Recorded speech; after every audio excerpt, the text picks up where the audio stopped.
اور جو Islamic group چل رہا ہے امام سجادیہ کے نام سے، جس پہ سوال حجت الاسلام والمسلمین علی جناب مولانا جابر علی انصاری صاحب دیتے ہیں، میری ان سے مؤدبانہ گزارش ہے کہ وہ تشریف لائیں اور اس گروپ پہ کچھ روشنی ڈالیں، 5 منٹ کے لیے وہ اپنے تاثرات پیش کریں۔ حجت الاسلام والمسلمین علی جناب مولانا جابر علی انصاری صاحب، آپ لوگ استقبال نعرے درود سے کریں۔ اللہم صلی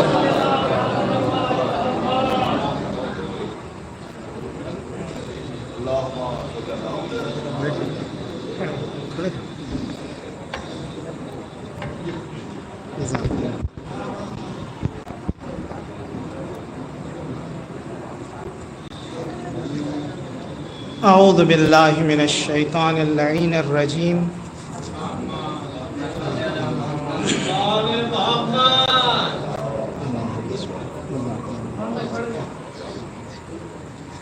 بسم اللہ الرحمن الرحیم وبہ نستعین وصلی اللہ علی سیدنا محمد وآلہ الطیبین الطاہرین اللہم العن قتلۃ امیر المؤمنین علی علیہ الصلاۃ والسلام۔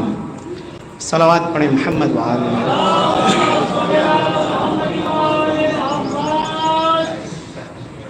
الحمدللہ مولانا موصوف نے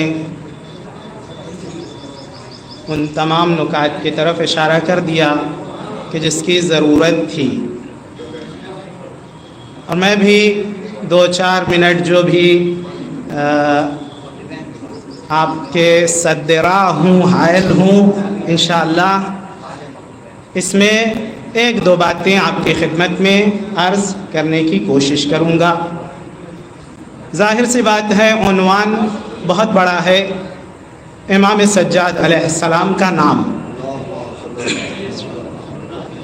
بڑے کے عنوان کے سامنے چھوٹے افراد کو بولنے میں شرمندگی بھی محسوس ہوتی ہے، اور پھر کیا بولے کن الفاظ میں اس عنوان کے اوپر۔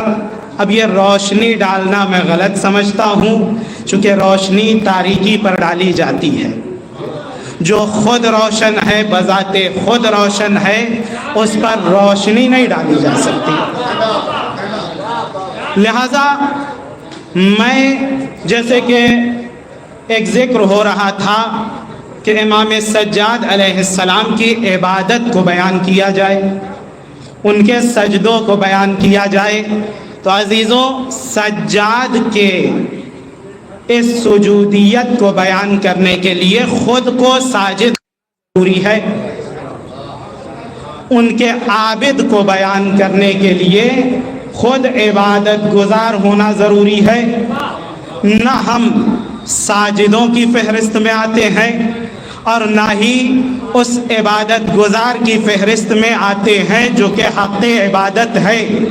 لہٰذا ہم اور آپ امام سجاد کے اوصاف نہیں بیان کر سکتے، ہم تو اپنی تقصیرات کو الفاظ میں پرو کر بیان کر رہے ہیں، یعنی گویا ہم کہنا چاہتے ہیں کہ ہمارے پاس جو الفاظ ہیں وہ آپ کے شایان شان نہیں ہے، لیکن ہم یہ بتانا چاہتے ہیں کہ ہم آپ کی ایک فضیلت بھی بتا نہیں سکتے ہیں، بیان نہیں کر سکتے ہیں۔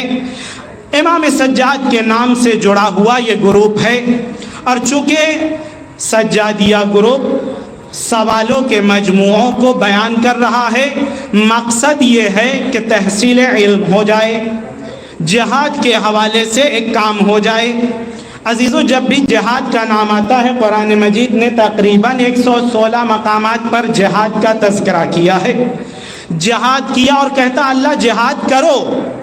فرض کر لیجئے ہم ایسی سینچری میں آ گئے، ایسے 100 سال میں آ گئے جہاں جہاد نہ ہوا ہو، 100 سال وہ ہمارے حصے میں آیا جہاں پر کوئی تلوار نہیں اٹھی، جہاں کوئی محاذ اور میدان جنگ نہیں آیا۔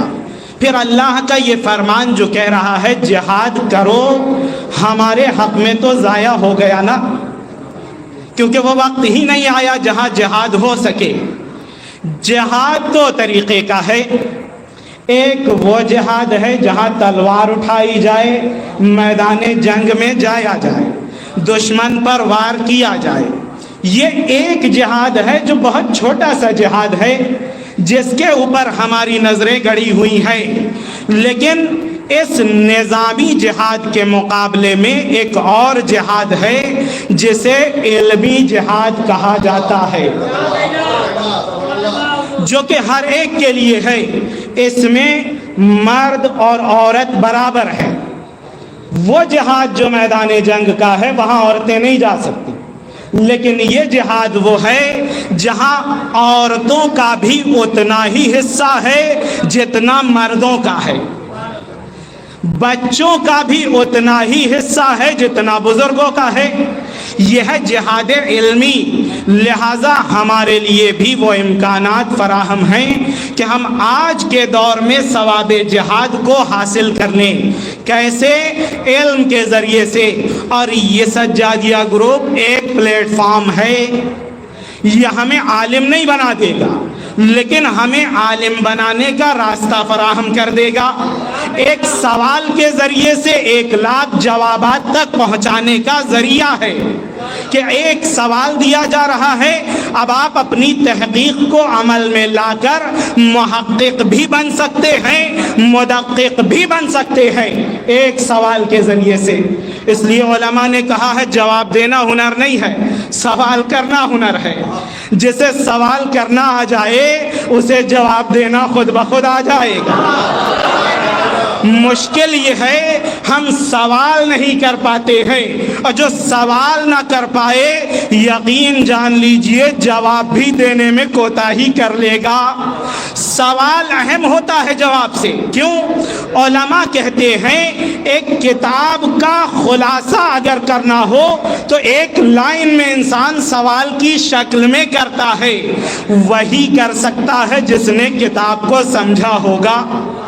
اس لیے اللہ کہتا ہے فَاسْأَلُوا أَهْلَ الذِّكْرِ، اہل ذکر سے سوال کرو تاکہ تمہاری ہنر نمائی ہو، تم نے کچھ سیکھا ہے یا نہیں. کیونکہ اہل بیت سے سوال وہی کر سکتا ہے جس نے تعلیم حاصل کی ہوگی، اور وہ جواب دے کر بتائیں گے کہ تمہارے سوال کی نظر کہاں ہونی چاہیے اور کہاں پر سوال نہیں کیا جانا چاہیے. سجادیہ گروپ ایک پلیٹ فارم ہے جو کہ انسان اس گروپ کے ذریعے سے تحقیق و تدقیق تک پہنچ سکتا ہے. میں آخر میں ان تمام افراد کا شکر گزار اور شکر کرنا چاہوں گا جو اس میں حصہ لیتے ہیں، علم و تعلیم و تعلم کو بڑھانے میں اپنے قدم کو اٹھائے ہوئے ہیں، اور ہم وقت اضطراب کی حالت میں رہتے ہیں تاکہ کچھ سیکھنے یا سکھانے کو مل جائے. عزیزان محترم، میں پھر سے ایک بار دعا کرتا ہوں پالنے والے ان تمام اراکین گروپ کو صحت و سلامتی عطا فرما اور زیادہ سے زیادہ توفیق عطا فرما کہ وہ تعلیم و تعلم کے دسترخوان پر بیٹھ سکیں. وآخر دعوانا ان الحمد للہ رب العالمین.